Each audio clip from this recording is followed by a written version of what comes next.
चलिए अब इधर देख लीजिए आप लोग, अब लिखना छोड़ दो। तो कल हम लोग इसका देख लिए थे कि संयोजन आकृति का क्षेत्रफल कैसे निकालते हैं। आज प्रश्नावली 12.1 पे चल रहे हैं और उसका प्रश्न संख्या पहला 1 को देख रहे हैं। देख लो इधर क्या लिखता है कि दो घनों, देखो एक घन ये और एक घन ये, आकृति हम पहले बना लिए, समझ लीजिए इधर ये दो घन है और घन की सभी भुजाएं क्या होती है, बराबर।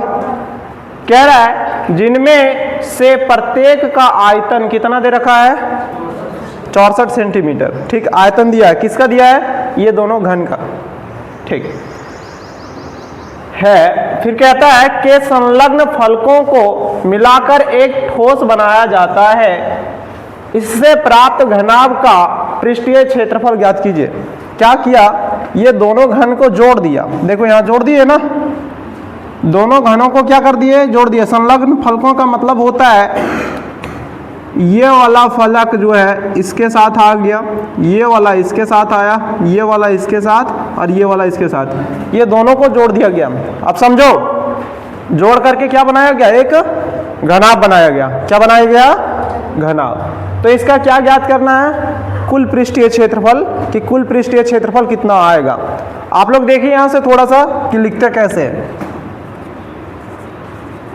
सॉल्यूशन दिया है, देखिए एक ही चीज दे रखा है, समझिए, घन का आयतन, दोनों घनों का क्या दे रखा है, आयतन। ठीक है, तो यहां लिख दे रहे हैं घनों का आयतन बराबर कितना दे रखा है, 64 सेंटीमीटर क्यूब। ठीक है, यहां जगह नहीं है तो थोड़ा सा नीचे लिख दे रहे।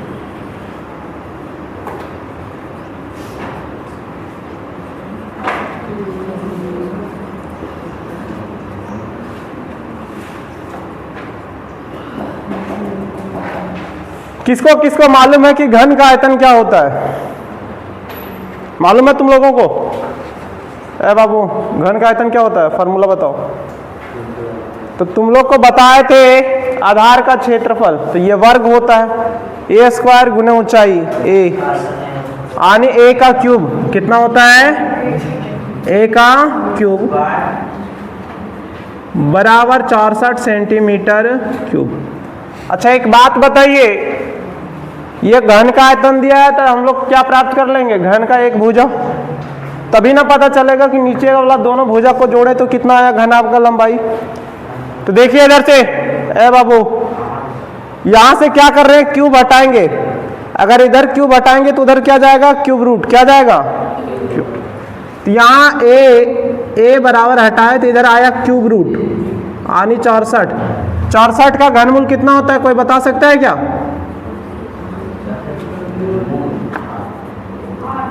64 का घनमूल कितना होता है, 4 सेंटीमीटर होता है। सब गधे का बाप है, 4 का क्यूब करेंगे तब 64 आता है रे, 4 गुने 4 गुने 4,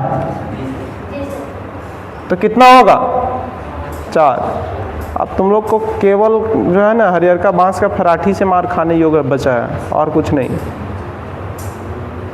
वर्ग वर्गमूल नहीं याद कराए हैं, घन घनमूल नहीं याद कराए हैं, बस एक ही काम बच गया है। तो पता चल गया कि घन का प्रत्येक भुजा कितना सेंटीमीटर का है, लंबाई चौड़ाई ऊंचाई सब कितना सेंटीमीटर का है, 4 सेंटीमीटर का। कितना सेंटीमीटर का है, 4।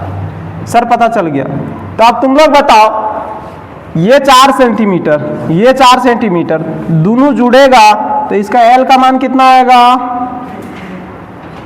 8 सेंटीमीटर आएगा कि नहीं। ये दोनों जुड़ेगा तो 4 4 कितना सेंटीमीटर आ जाएगा, घनाभ का लंबाई 8 सेंटीमीटर आ गया। चौड़ाई में कोई अंतर पड़ा क्या, ये चौड़ाई में कोई अंतर पड़ा नहीं पड़ा, तो चौड़ाई कितना सेंटीमीटर, 4 सेंटीमीटर। ऊंचाई में कोई अंतर पड़ा क्या, ऊंचाई में भी सर कोई अंतर नहीं पड़ा, तो ऊंचाई भी कितना सेंटीमीटर, 4 सेंटीमीटर। समझो अब। तो जैसे ये ठोस बना तो यहां लिख रहे हैं हम, सबसे पहले क्या लिख रहे हैं वो देखिए,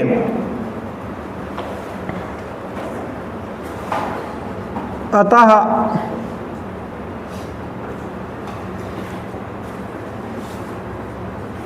घनाभ का लंबाई कितना आ गया बाबू 8 सेंटीमीटर। चौड़ाई कितना आया यानी ब्रेथ 4 सेंटीमीटर, इधर लिख दे रहे हैं, ब्रेथ आया 4 सेंटीमीटर और हाइट भी कितना है बाबू 4 सेंटीमीटर। अब देखिए घनाभ का कुल पृष्ठीय क्षेत्रफल यहां लिख रहे हैं, इसीलिए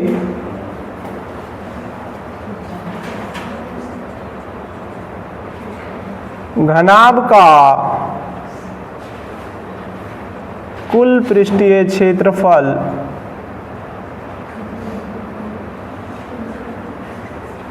बराबर 2 ऑफ L गुने B गुने H और H गुने क्या होता है L। 2 का 2 समझिए इधर। L का मान कितना है बाबू, L का मान 8 सेंटीमीटर, कितना है 8। B का मान कितना है 4, फिर B का मान 4, H का मान भी 4 गुने 8। अब समझिए थोड़ा सा ध्यान से इधर। 2 का 2 8 चौका 32, 4 चौका 16, 8 चौका 32, 32 64 और 16 कितना हो जाएगा 80 ना। 2 गुने 80 तो 80 दूनी कितना हो जाएगा 160 सेंटीमीटर स्क्वायर। यहाँ लिख भी देते हैं। अतः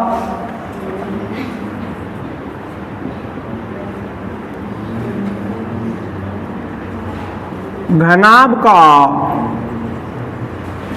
कुल पृष्ठीय क्षेत्रफल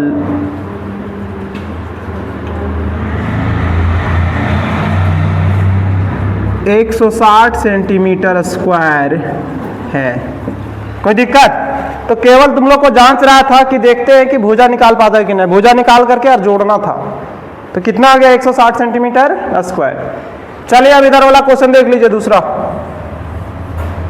क्वेश्चन नंबर 2 देखिए इधर, समझ लीजिएगा क्या कह रहा है। समझिए बाबू, पहले समझो उसके बाद आगे चलेंगे। क्या कहता हूं समझिएगा। क्वेश्चन समझ जाइएगा, बहुत इजी है। कहता है कोई बर्तन एक खोखले अर्धगोले के आकार का है। देखिए एक बेलन है, ये खोखला अर्धगोला है। खोखला मतलब खाली है, अंदर से क्या है खाली। आप समझिएगा जिसके ऊपर एक खोखला बेलन अध्यारोपित। अध्यारोपित का मतलब होता है रखा हुआ। अध्यारोपित का मतलब क्या होता है सेम त्रिज्या का रखा हुआ। तो देखो यहाँ एक बेलन रख दिए रे लड़का, यहाँ एक क्या रख दिए बेलन। समझने का प्रयास करो नहीं तो मार खाएगा। शिवम कुमार ठीक है, तुम देखो नहीं इधर। उसके बाद अध्यारोपित का मतलब क्या होता है रखा हुआ, ठीक है। फिर कहता है अर्धगोले का व्यास कितना दे रखा है 14 सेंटीमीटर। अर्धगोले का क्या दे रखा है व्यास 14 सेंटीमीटर। कहता है इस बर्तन की कुल ऊंचाई मतलब पूरा ऊंचाई कितना दे रखा है 13 सेंटीमीटर। कहता है इस बर्तन का आंतरिक पृष्ठीय क्षेत्रफल ज्ञात करना है, यानी कुल पृष्ठीय क्षेत्रफल। तो समझिए, देखिए यहाँ कुल पृष्ठीय क्षेत्रफल कैसे ज्ञात कर सकते हैं। सॉल्यूशन दिया है, क्या दिया है वो समझिए। अर्धगोले का व्यास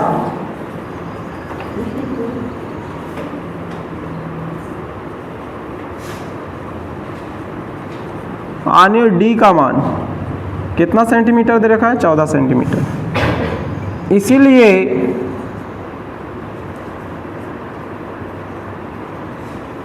अर्धगोले की त्रिज्या निकालना है आपको।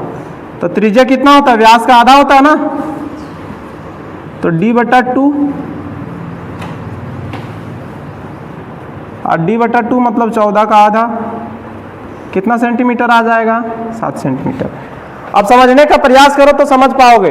देखो यहाँ आकृति में देख लो बाबू थोड़ा सा। ये भी तो त्रिज्या है ना, तो त्रिज्या कितना आ गया 7 सेंटीमीटर। ये भी तो त्रिज्या है यहाँ से यहाँ तक, तो ये भी कितना आ जाएगा 7 सेंटीमीटर। ये बर्तन का कुल ऊंचाई दे रखा है 13। कितना दे रखा है पात्र का कुल ऊंचाई 13 दे रखा है। बड़ा एच लेते हैं। तो देखिए यहां से लिख रहे हैं, पहला दिया हुआ था दूसरा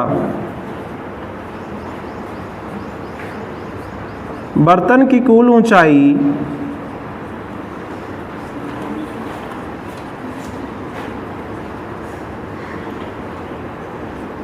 कैपिटल एच बराबर कितना दे रखा है 13 सेंटीमीटर।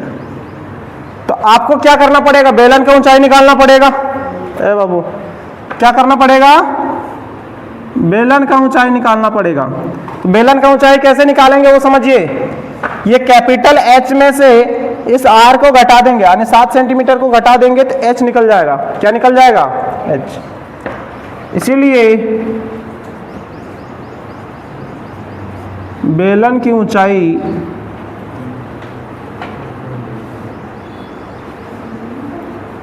यानी स्मॉल एच बराबर कैपिटल एच माइनस आर त्रिज्या, तो 13 माइनस 6 बराबर 7 सेंटीमीटर। 7 6 13 होता है ना। तो ऊंचाई भी कितना निकल गया बेलन का ऊंचाई, स्मॉल एच 7 सेंटीमीटर। इसीलिए अब आगे देखिए क्या है वो समझिए। बर्तन का आंतरिक पृष्ठीय क्षेत्रफल बराबर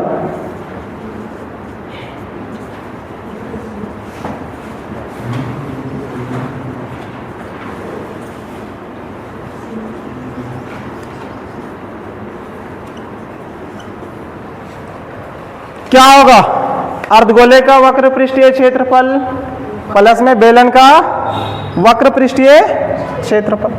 तो लिख रहे अर्धगोले का वक्र पृष्ठीय क्षेत्रफल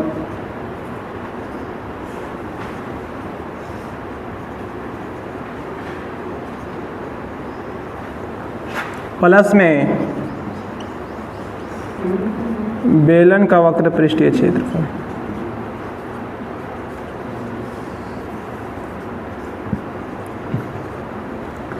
अब अर्धगोले का वक्र पृष्ठीय क्षेत्रफल कितना होता है, तो 2 पाई आर स्क्वायर प्लस बेलन का वक्र पृष्ठीय क्षेत्रफल 2 पाई आर एच।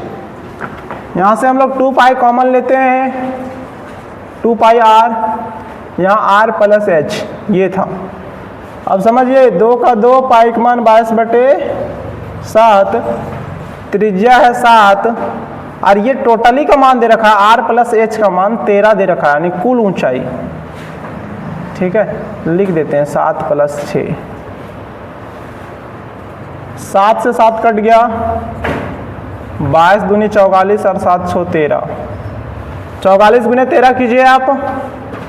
देखिए यहाँ कर दे रहे 4 तिया 12 का 2 बच गया 1, 4 तिया 12, 4 16 और 1 17 का 7 बच गया 1, 4 एकम 4 और 1 5, 572 सेंटीमीटर स्क्वायर। अतः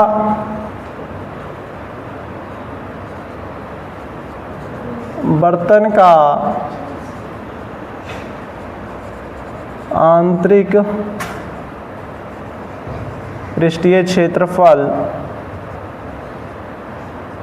572 सेंटीमीटर स्क्वायर है।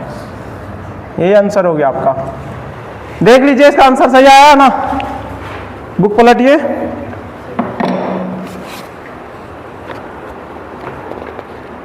बारह 12.1 का क्वेश्चन नंबर दूसरा ना।